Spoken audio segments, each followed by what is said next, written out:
సామాన్యులు ఇల్లు కట్టుకొని నివసిస్తున్నారు. మరి ఇప్పుడు వాళ్ళ ఇండ్లను కూల్చేయడంతో ప్రభుత్వంపై రజితారెడ్డి గారు మీరు చెప్పారు దశాబ్ద కాలంగాని. రైట్ మేడం, మీరు చెప్తున్నట్టుగా మరి ఈ 10 ఏళ్లలో ఉన్నది అంతకుముందు బీఆర్ఎస్ ప్రభుత్వమే కదా మేడం. అప్పుడే ఈ ఆక్రమణలు జరిగాయి, అప్పుడు ప్రోత్సహించిందే కేసీఆర్ అండ్ కో.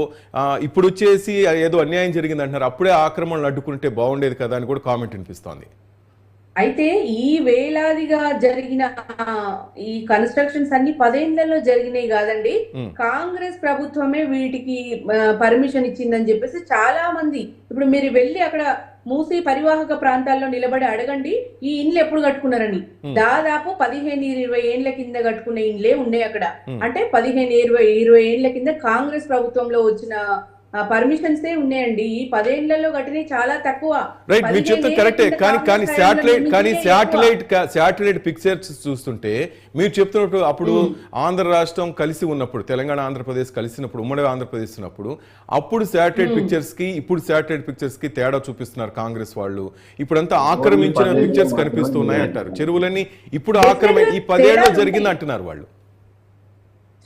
డెఫినెట్ గా మీరు వెళ్ళి ప్రజల్లో మాట్లాడండి, మనం మాటలు కావు ఇవి. 100కి 90% కాంగ్రెస్ హయాంలో జరిగినాయి. వాటికి రుజువులు కూడా ఉన్నాయి, కావాలంటే మీకు సమర్పిస్తా. మీరు కూడా వెళ్ళి ప్రజల్లో కనుక్కోండి. బీఆర్ఎస్ పార్టీది ఎప్పుడైనా నిర్మాణాత్మక ప్రభుత్వం అండి, వీళ్ళ అన్ని కూల్చివేతల ప్రభుత్వం. చూడండి, వ్యతిరేకత పెరగడం వల్ల ఇట్లాంటి మాటలతో ఇట్లాంటి ప్రూఫ్లతో వీళ్ళు పబ్బం గడుపుతున్నారు. కానీ వీళ్ళు కాంగ్రెస్ పార్టీ చేసేది ఏమీ లేదు, చేసిన దాన్ని చెడగొట్టడం తప్పితే వీళ్ళు కొత్తగా చేసేది ఏం లేదు. దీనికి తగిన మూల్యం తప్పకుండా చెల్లించుకుంటది కాంగ్రెస్ పార్టీ. ప్రజాభిప్రాయం తెలుసుకోవాలి, ముఖ్యమంత్రి గారి భాష మార్చుకోవాలి. ప్రతిపక్షంలో ఉన్నట్టు అడ్డగోలుగా మాట్లాడి అడ్డగోలు చేష్టలు ఇప్పుడు చేస్తా అంటే ప్రజలు ఎవరు ఒప్పుకోవట్లేదు.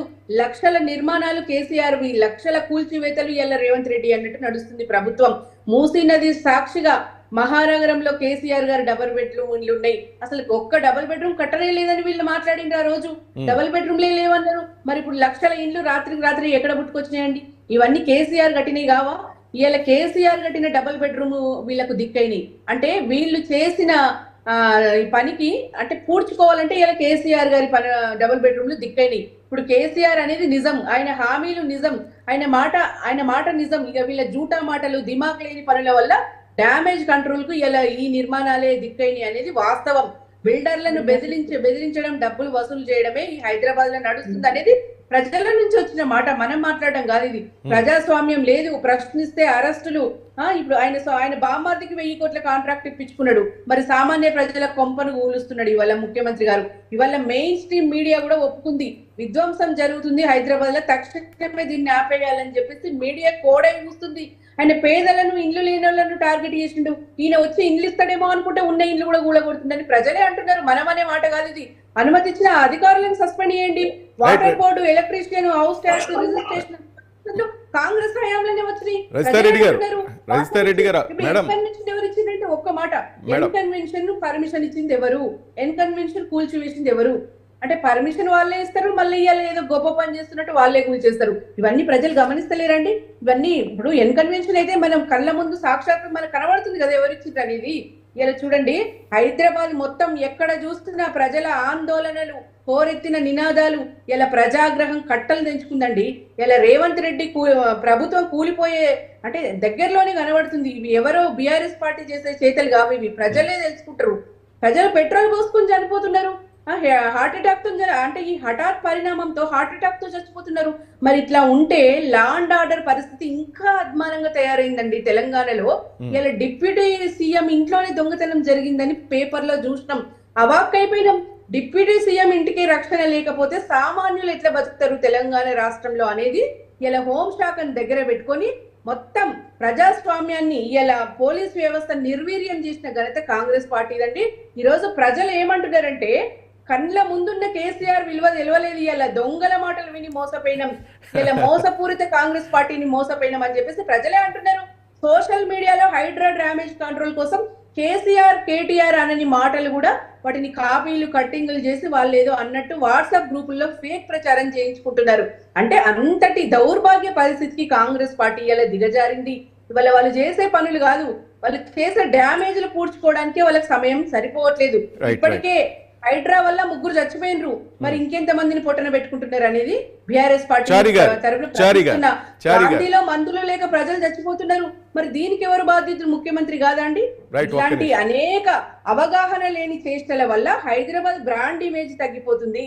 ఇవాళ తెలంగాణ ప్రజలు నరక యాతన అనుభవిస్తున్నారు కాంగ్రెస్ పార్టీ హయాంలో. 10 నెలల్లోనే వీళ్ళు అడ్డగోలు హామీలు, అంటే ఇట్లాంటి కూల్చివేతల వల్ల హామీలు మర్చిపోతారు ప్రభుత్వాలు, అంటే ప్రభుత్వాన్ని ప్రశ్నించడం మర్చిపోతారు ప్రజలు అనేది వీళ్ళు అనుకుంటున్నారేమో. ఇట్లా భయపెడితే హామీలు గాలికి వదిలిస్తే పర్వాలేదు అనుకుంటున్నారేమో. ఏమైనా సరే అండి, హైడ్రా బాధితులు ఎవ్వరూ భయపడాల్సిన పని లేదు. మీకు తోడుగా బీఆర్ఎస్ పార్టీ లీగల్ సెల్ ఉంది. ₹1 ఖర్చు లేకుండా బీఆర్ఎస్ పార్టీ చూసుకుంటది వాళ్ళను. అర్ధరాత్రి దొంగ లెక్క హైడ్రా బుల్డోజర్లు ఇండ్ల మీదకి వచ్చి పడుతున్నాయి. పేద ప్రజలు బిక్కుబిక్కుమని బతుకుతున్నారు నిద్రలేక. మరి ఇట్లాంటి సమయంలో రేవంత్ చేస్తున్న విధ్వంసం గాని, ఈ తుగ్లక్ చేష్టలు గాని, ఈ చర్యలు గత 10 ఏళ్లలో ఎంత బ్రహ్మాండంగా బతికిందండి ప్రజలు. ఈ 10 ఏళ్లలో హైదరాబాద్కు వచ్చిన బ్రాండ్ ఇమేజ్ ని ఈయన దెబ్బతీయడానికే వచ్చింది కాంగ్రెస్ పార్టీ అనేది వాస్తవం. కాంగ్రెస్ హయాంలోనే నిర్మించుకున్నాం ఇండ్లు అని చెప్పేసి ప్రజలే స్వయంగా చెప్తున్నారు. ఇవాళ వీళ్ళు డ్యామేజ్ కంట్రోల్ కోసం బీఆర్ఎస్ పార్టీ ఇచ్చిందని చెప్పుకుంటారు. డెఫినెట్ గా దీని మీద ప్రశ్నిస్తాము. దీన్ని కాంగ్రెస్ పార్టీ అధినేతను బయటకు రమ్మనాలే. మీరు ఒకసారి ప్రజల్ని కలవండి, అసలు వాళ్ళ బాధ ఏందో పట్టించుకోండి, వాళ్ళకి వేరే దగ్గర వాళ్ళకి పునరావాసం కల్పించండి, నష్టపరిహారం ఇప్పియండి. అవన్నీ లేకుండా రాత్రికి రాత్రే కూల్చేస్తే ఎట్లండి? మరి పెద్ద పెద్ద ఫామ్ హౌస్ లో పెద్ద పెద్ద కన్స్ట్రక్షన్ వాళ్ళ మంత్రులు ఇంట్లో ఉన్నాయట FTL జోన్ లో, బఫర్ జోన్ లో. మరి ఫస్ట్ వాళ్ళే కూలగొట్టు కదా నువ్వు పేదల దగ్గరికి రావాలి. పెద్దలనేమో పక్కకు పెడతావు, పేదల ఇండ్ల మీద పడతావు. ఇది ఎక్కడి ప్రజాస్వామ్యం అండి? పెద్దలని కుర్చీ ఉండదని భయం, కుర్చీ నుంచి ఓడిపోతా అని భయంతో ఇలా పెద్దల్ని కదిలిస్తారు. డెఫినెట్ గా ఇది ఆయన చేసేది అరాచకం అని చెప్తున్నా.